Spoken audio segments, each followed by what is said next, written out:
Kuya, try mo po yung sikat na mango na ice cream. Mango na ice cream? Mango is my favorite flavor, so let's try it. Wow, parang ang sarap niya. Tara, bili tayo. So, papunta na ako sa convenience store para hanapin yung famous na mango na yan. Sabi nila meron daw dito sa Vietnam. Kaya pumunta ako dito sa Circle K. Guys, meron dito oh. Hello, kompleto. Guys, excited na ako matry ito. Bilhin na natin. Grabe, napakamahal naman ng mga yan. Ayun guys, binili ko yung mango, yung lemon, tsaka yung peach. Eto na sila. Tikman na natin. Unahin na natin tong si mango kasi ito yung pinakasikat. Sirain ko na. Wow! Mukha talaga siyang mangga in real life, guys. Tapos dito siya hahawakan. Okay, unang kagat.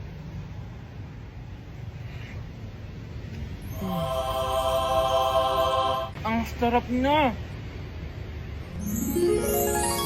Lasa talaga siyang mangga, promise, na may konting gatas. Medyo maasim din siya na onte. 10 out of 10 to sa akin, guys. Okay, next naman itong peach. Mukha siyang puwet ng bata, oh. Okay, kagatin na natin. Ang nostalgic ng lasa niya.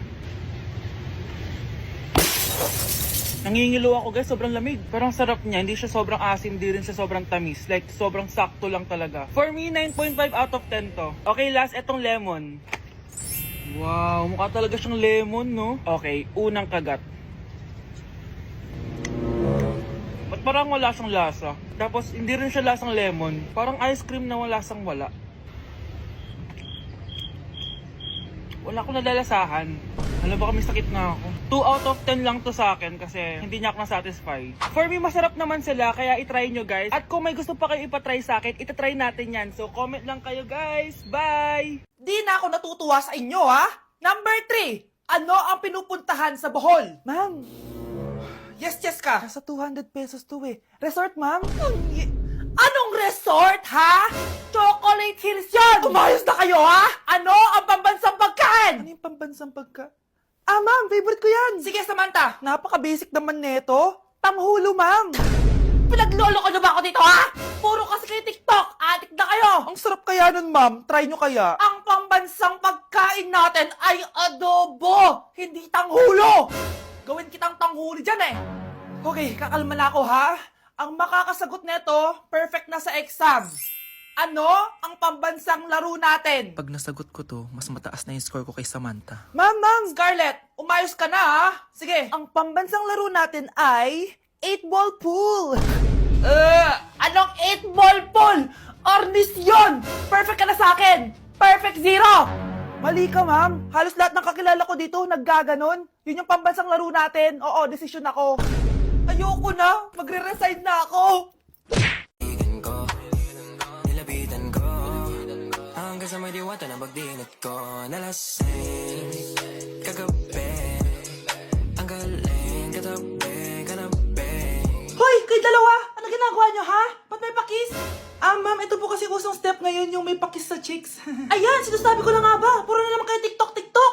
Mga nalalaman nyo! Ang bata-bata nyo pa, may pakis-kis na kayo nalalaman dyan? Mag-aaral nga kayo na maayos. Ang bitter ni ma'am, porket walang kadate ng Valentine's. May sinasabi ka ba, Scarlett? Ah, wala po, ma'am.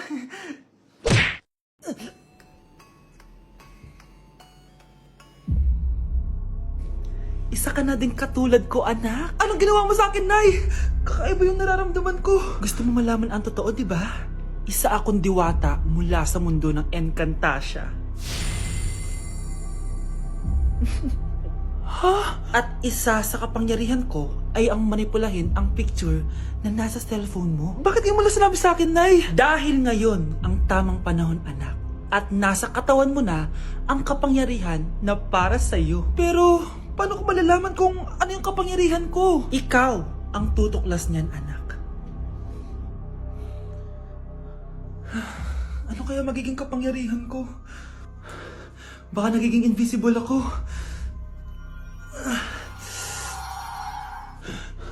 Hindi ako nawala.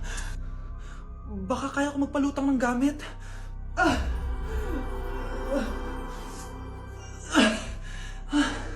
Hindi lumutang. Ang hirap naman neto. Baka kaya ko tumagos sa pintuan. Aray. Natatay ako.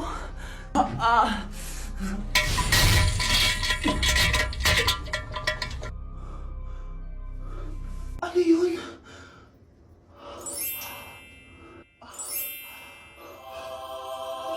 Ito ba yung kapangyarihan ko? Tumain ng ginto? Nay, alam ko na yung kapangyarihan ko.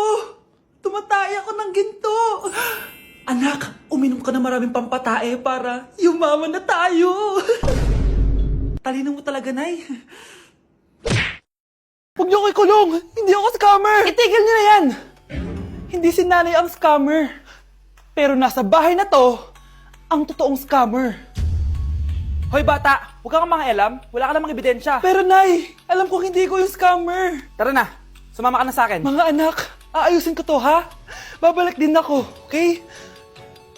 Kung sino man sa inyo yung totoong scammer, umamin na kayo! Nakulong si nanay, di ba? Ate, walang may gustong makulong si nanay. Tsaka bakit kami lang tatlo sinisisi mo? Eh baka ikaw talaga yung totoong scammer. Imbes na magsisihan tayo, magtulungan na lang tayo para kay nanay. Malalaman ko rin ang totoo. Delivery po! Gabi na, may nagde-deliver pa? Kuya, kaninong parcel yan? Kay Susan po ulit. Ha? Paano nangyari yun? Eh nasa kulungan na si nanay. Aba ma'am, hindi ko po alam. Taga-deliver lang po ako eh. Sige na po. Oh, nasa gitna yung kalaban ha? Hoy, ayusin mo na itong mga damit mo. Ilagay mo muna dyan sa kama. Oh, ayun na! Paano naman ito laman ng parcel na to? Nakakainis, talo na naman. Ano ba ito?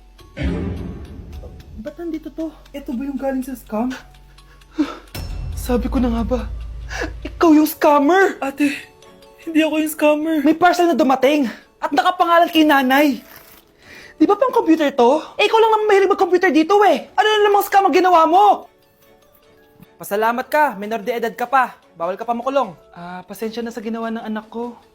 Pagsasabihan ko to. Basta wag na uulitin ha. Ako na magbibigay sa mga may-ari neto. Sige na. Ang galing mo talaga. O ito, sino to cellphone? Akin tong pera. Mas kailangan ko to. Galingan mo pang mang-scam para mas marami tayong makuha. Bahala sa'yo. Makakaasa ka. Gagalingan ko pa. Trigger warning, kung takot kayo sa tahi, huwag niyong papanoorin to. So may nag-comment, bago ko sagutin yan, gusto ko lang sabihin na Happy New Year everyone! Tapos na yung 2024. So, answering the question, ano po yung nasa labi niyo? Tinahi po yung labi ko. Ang ginawa pong surgery sa akin is lip reduction surgery. So, pang 5 araw na to guys, and as you can see, hindi ko na ilalapit kasi baka matakot talaga kayo. Bakit ako nagpa-lip reduction surgery? First of all, siguro lahat naman tayo may insecurity. And kung di nyo napapansin, malaki talaga naturally yung labi ko. Mas malaki yung sa taas compare sa baba. So, hindi siya proportion. Actually, dapat hindi ko na siya itutuloy. Pero may isang bagay kung bakit ko siya tinuloy. And yung number 2 reason ko is palagi ko siyang nakakagat whenever na kumakain ako. So, dahil nga malaki yung labi ko, marami laman sa loob.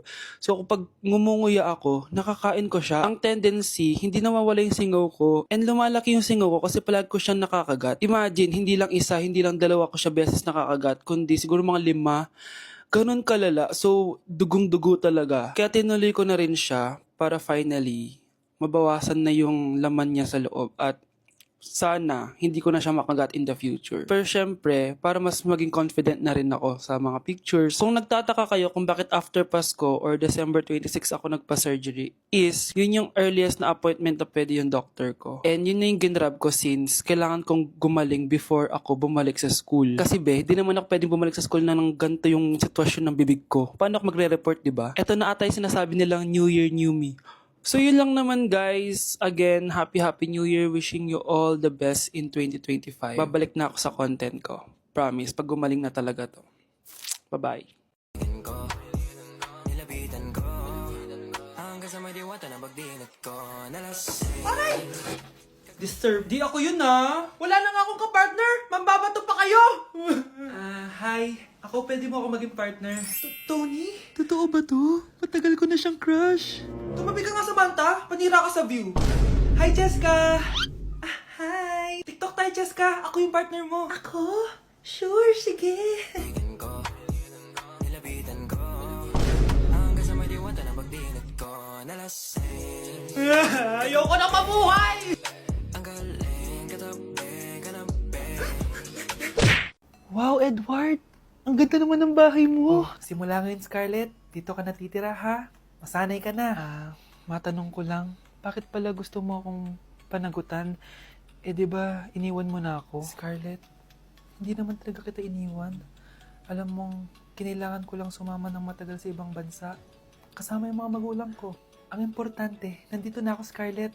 Bubuo na tayo ng pamilya. Ang sarap naman pakinggan nun. Oh, Scarlett, bakit? Ang sakit ng tiyan ko! Ha? Teka lang, tatawag ako ng nurse, ha? Diyan ka lang. Edward. Buti na lang dumating ka, tita. Ako, Edward, salamat sa pera, ha? Makakasiguro kang kay Scarlett Lato mapupunta. Bakit nandito yung babaeng yan, ha? Paalisin niyo yan! Ha? Ano nangyayari? Scarlett? Anak, di mo ba kilala? Nanay mo ko. Hayaan mo, baka dala lang ng pagbubuntis niya. Tawag lang po ako ng nurse, ha? Scarlett, dyan ka lang, ha? Edward, wag mo akong iwan, please! Wag mo akong iwan dito sa babaeng to! Akala mo ba makakatakas ka sa akin? Binigyan ako ng malaking pera ni Edward, oh. Nakuha ko ng gusto ko. Ngayon, pwede ka na mawala. Nay, wag po, please. Scarlett, pigilan niyo babae niyan! Brianna? Tita, anong ginagawa niyo kay Scarlett, ha? Wala. Ina-adjust ko lang yung unan niya. Napakasama mo, tita. Sariling anak mo, papatayin mo? May ipapakulong ako dito. Ano? Kulong? Edward, nakatakas siya. Scarlett, hayaan mo na siya. Hindi ka na niya pwedeng saktan, ha? Paano yung pera? Buti na nakatakas ako. At least may cheque naman ako. Nasaan na yun? Nasaan na yung cheque? Ito, oh. Naiwan niya. Thank you, Edward. Masaya ako para sa inyo, ate. Scarlett, Brianna, hanggat nandito ako, poprotektahan ko kayong dalawa.